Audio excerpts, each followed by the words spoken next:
The unbeatable has been beaten. America గర్వంగా చెప్పుకున్న F-15 strike eagle, the king of the skies, ఈ jet never lost an air to air battle. కానీ ఇప్పుడు Iran నేల మీద ముక్కలు అయిపోయింది. ఇది కేవలం ఒక యాక్సిడెంట్ కాదు, ఇది Trump biggest military disaster. America pride is burning. F-15కి 104 కిల్ రికార్డ్, అంటే చరిత్రలో ఇప్పటిదాకా ఏ శత్రువు దీన్ని ఆకాశంలో టచ్ కూడా చేయలేడు. ఈ F-15 విమానం నుండి 2 పైలట్స్ ఎజెక్ట్ అయ్యారు. ఒక పైలట్ని అమెరికా రెస్క్యూ టీం సేఫ్గా కాపాడింది, కానీ సెకండ్ పైలట్ ఇంకా దొరకలేదు.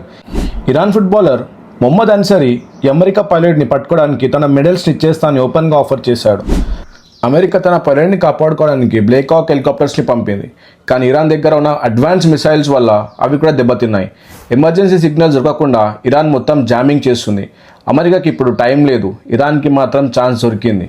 గతంలో 2003 యుద్ధంలో రొనాల్డ్ రెండర్ 23 రోజులు శత్రువు దగ్గర చిక్కిపోయి తర్వాత తప్పించుకున్నాడు. బోస్నియా యుద్ధంలో స్కాట్ ఓ గ్రాడీ విమానం పడిపోతే 6 రోజులు అడవులు చీమలు తింటూ బతికాడు. ఇప్పుడు ఈ పైలట్ పరిస్థితి కూడా అంతే భయంకరంగా ఉంది. కానీ అప్పుడు ఇరాక్, ఇప్పుడు ఇరాన్, డిఫరెన్స్ చాలా ఉంది.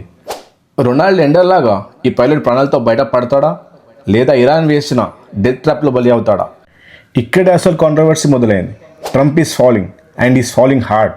అమెరికా ఈజ్ గ్రేట్ అగైన్ అనే స్లోగన్స్ ఇస్తున్న ట్రంప్కి ఇది ఒక tight slab on the face. వరల్డ్లో మోస్ట్ అడ్వాన్స్డ్ F-15 ఇరాన్ ఎలా షూట్ చేసింది? రష్యా ఇచ్చిన S-40 టెక్నాలజీనా, లేక అమెరికా ఇంటెలిజెన్స్ కంప్లీట్గా ఫెయిల్ అయిందా? ఈ జెట్ ఫ్రాగ్మెంట్స్ ఇప్పుడు ఇరాన్ చేతిలో ఉన్న గోల్డెన్ జాక్పాట్. F-15లో ఉన్న టాప్ సీక్రెట్ సెన్సార్స్ ఇంకా ఇంజన్ టెక్ని ఇరాన్ ఇప్పుడు రష్యాకి లేదా చైనాకి లీక్ చేసే ఛాన్స్ ఉంది. America's $1 billion secrets are now in the hands of its enemies. Trump rescue mission start చేశాడు, కానీ గ్రౌండ్ రియాలిటీ ఏంటి? ఆ పైలట్ ఇరాన్ సైన్యానికి చిక్కితే ట్రంప్ ప్రెసిడెన్సీకి ఇది final countdown. We dominate the skies అనే స్లోగాన్ ఇప్పుడు ఒక జోక్లా మారింది. ట్రంప్ ఈ హ్యూమిలేషన్ని హ్యాండిల్ చేస్తాడా, లేదా ఇది మరో వియట్నాం లాగా అమెరికాని ముంచుతుందా? నిజం ఒకటే, ఈ యుద్ధం ఇప్పుడు గన్స్తో కాదు, ప్రతిష్ట కోసం జరుగుతుంది. And today America lost its crown. ఇలాంటి సంచలన వార్ అప్డేట్స్ కోసం వెంటనే మన రా టాక్స్ విత్ రాకీ ఛానల్ని సబ్స్క్రైబ్ చేయండి, సపోర్ట్ చేయండి. జై హింద్.